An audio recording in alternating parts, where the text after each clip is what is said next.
Very good evening बच्चों। आज का जो हमारा वीडियो लेक्चर है उसमें हम नीट के पहले हमने केमिस्ट्री के कुछ चैप्टर्स की एनालिसिस की थी और उसका रिवीजन कराया था। तो आज उसकी एनालिसिस करेंगे कि उस सेशन से कितने क्वेश्चन डायरेक्टली आए हैं। क्लियर। और साइड में हम वीडियो के थ्रू आपको दिखाएंगे कि ये डायरेक्ट क्वेश्चन पूछे गए हैं। तो सबसे पहला क्वेश्चन यहाँ पे ओजोन से लिया गया है। यहाँ पे फॉर्मल चार्ज पूछा गया है। तो यहाँ पे क्वेश्चन नंबर 77 देखो, और ये क्वेश्चन यहाँ पे रहा फर्स्ट पे 0, 1, -1 और साइड में लिखा है डायरेक्ट क्वेश्चन है, थर्ड ऑप्शन होगा। क्लियर। स्टार्ट करते हैं। नेक्स्ट क्वेश्चन यहाँ पे मेटेलिक कैरेक्टर से रिलेटेड है और ये जो ऑर्डर है सेम क्वेश्चन यहाँ से पूछा गया है। नेक्स्ट क्वेश्चन यहाँ पे डीएनए के स्ट्रक्चर के बारे में पूछ रहा है। तो double helical structure of DNA और 4 बेसेस में से थायमीन भी उसमें से एक बेस होगा, तो सेकेंड ऑप्शन करेक्ट हो जाएगा यहाँ पे। ऑर्बिटल के बारे में पूछ रहा है, प्रिंसिपल क्वांटम नंबर और एल के बारे में। क्लियर। तो यहाँ पे देखो डायरेक्ट हमने लिखा है कि 1s में n बराबर 1 होगा, l बराबर 0, 4s में n बराबर 4 होगा मेन क्वांटम नंबर और l बराबर होगा 0, 3d में 3 होगा और 2 होगा। तो यहाँ पे सेम क्वेश्चन वही यहाँ पे रिपीट किया है मैचिंग में। नेक्स्ट क्वेश्चन कह रहा है लेसिग्ने टेस्ट के अंदर क्या होता है। तो लेसिग्ने टेस्ट हमने बताया था फास्फोरस, सल्फर, नाइट्रोजन और हैलोजन के लिए होता है और इसमें क्या होता है covalent form to ionic form NaCN और NaX, ये लेसिग्ने एक्सट्रैक्ट के बारे में बात कर रहा है यहाँ पे। क्वेश्चन नंबर नेक्स्ट जो है डायरेक्ट नोट्स से पूछा है, इस वाले वीडियो से देख सकते हैं आप लोग। बेंजीन की रिएक्शन 6Cl2 से करेंगे तो ये फार्मेशन होगा C6Cl6, इसमें 6 क्लोरीन है तो 6 हो जाएगा। और बेंजीन की रिएक्शन 3Cl2 के साथ अगर हम कराएंगे तो यहाँ पे भी ये बेंजीन हेक्सा क्लोराइड का फार्मेशन होगा, यहाँ पे भी नंबर 6 ही होगा।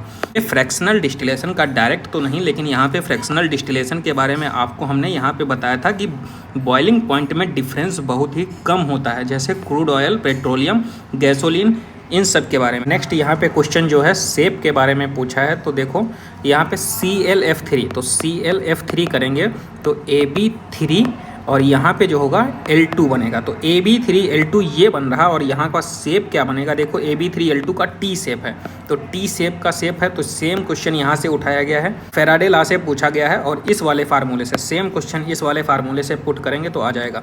नेक्स्ट क्वेश्चन यहाँ पे डायरेक्ट देखो V2O5 कहाँ से, कॉन्टैक्ट प्रोसेस में H2SO4 के लिए, देखो इसके साथ मैचिंग हो जाएगी। और Fe का किसके साथ हो जाएगा, हैबर प्रोसेस में अमोनिया का। और Na जो होता है, Na कॉम्प्लेक्स जो होता है पॉलीमराइजेशन। तो सेम क्वेश्चन यहाँ से लिया गया है इस वाले वीडियो से।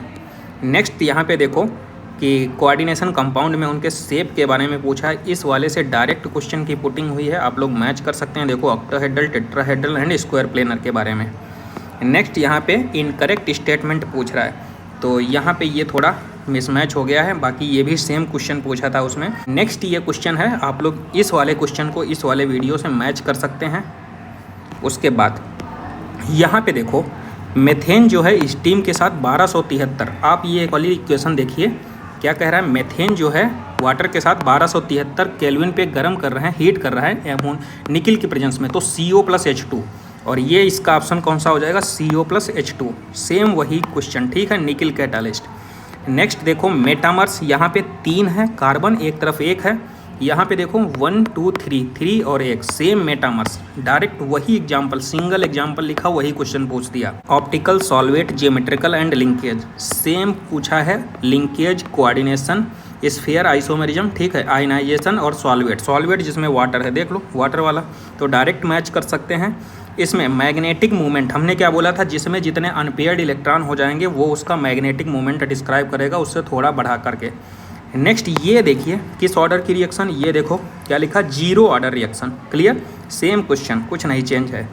इसमें देखो हमने यूनिट निकालने का फार्मूला भी बताया था और ये देखो यहाँ पे यूनिट निकालने का फार्मूला डायरेक्ट। नेक्स्ट यहाँ पे देखो +4 +3 ऑक्सीडेशन कॉमन होता है, +4 और +4 के लिए F0, यहाँ पे देखो F0 direct answer.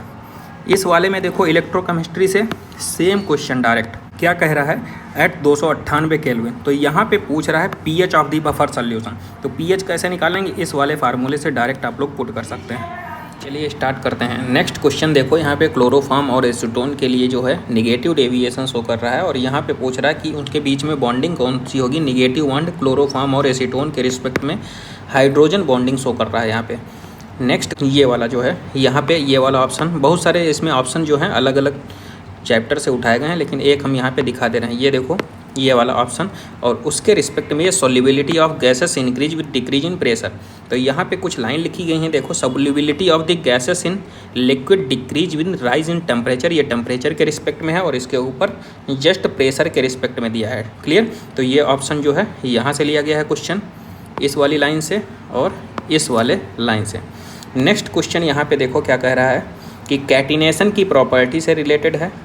14th group में ये कैटिनेशन लिखा है। लेड जो है हैवी होता है इसलिए कैटिनेशन नहीं शो करता है। और ऑक्सीजन एब्जॉर्ब्ड ओनली -2, तो ये तो ऑलरेडी हमने बताया था ऑक्सीजन वाली फैमिली में कौन कौन से मतलब कि ऑक्सीडेशन स्टेट को शो करता है। हर एक फैमिली के बारे में बताया है, हर एक एलिमेंट के बारे में भी बताया था। क्लियर। नेक्स्ट यहाँ पे स्पॉन्टेनियस रिएक्शन के बारे में, और इसमें हमने डाटा के साथ तो नहीं बताया था, लेकिन ये बताया था कि at high temperature at low temperature मतलब कि डेल्टा जी कैलकुलेट करने का भी डेल्टा जी बराबर H-T डेल्टा एस। तो ये वैल्यू आप पुट करेंगे तो यहाँ से ये फार्मूला के थ्रू लगा सकते हैं। एम्बीडेंडेट पूछा है, तो यहाँ पे एक बार ये एम्बीडेंडेट में देखो क्या लिखा है, साइनाइडो, आइसोसाइनाइडो, और ये क्या है, थियोसाइनेट। तो थियोसाइनेट ये एग्जाम्पल डायरेक्ट पूछा गया है, केमिकल बॉन्डिंग से रिलेटेड है। और यहाँ पे बॉन्ड ऑर्डर और लोन पेयर पूछ रहा है, सॉरी बॉन्ड पेयर और लोन पेयर। जैसे AB4 है तो 4 बॉन्ड पेयर हो गए और 4 कार्बन की वैलेंसी होती है तो 0 लोन पेयर हो जाएगा, तो 4 बॉन्ड हो जाएंगे। ठीक है। तो यहाँ से देखो AB4 में 4 बॉन्ड पेयर केवल, तो यहाँ से ये वाला क्वेश्चन हो जाएगा। आइडेंटिफाई द Kp बराबर Kc नहीं है किसके, तो डेल्टा N की वैल्यू निकाल लीजिए। डेल्टा N क्या होता है, प्रोडक्ट माइनस रिएक्टेंट गैसियस वाले। तो जहाँ पे देखो 2 हैं, यहाँ पे 3 और 1 है। क्लियर। तो यहाँ पे देखो कितना हो जाएगा, 2 - 4। तो यहाँ पे 0 नहीं आ रहा है डेल्टा N की वैल्यू, तो यहाँ पे क्या हो जाएगा, अगर देखो 0 आ जाती तो यहाँ पे Kp बराबर Kc हो जाए। यहाँ पे 0 नहीं आ रहा तो यहाँ पे Kc बराबर Kp के नहीं होगा। इन सब में दोनों में देखो Kp बराबर Kc है क्योंकि डेल्टा N की वैल्यू 0 आ जाएगी। क्लियर। तो यहाँ से आप लोग इसको पुट कर सकते हैं। ये स्टार्ट करते हैं। तो यहाँ पे ओवरऑल हमने मैक्सिमम क्वेश्चंस की एनालिसिस कर दी है जो डायरेक्ट वीडियो से आए थे। आई होप आपको वीडियो अच्छा लगा होगा, और अगर आपने सीरियस तरीके से प्रैक्टिस की होगी तो आपके क्वेश्चन ये सही हुए होंगे। अगर वीडियो अच्छा लगा है तो लाइक कीजिए, कमेंट कीजिए और वीडियो को ज़्यादा से ज़्यादा लोगों में शेयर कीजिए। पढ़ते रहिए। Thank you.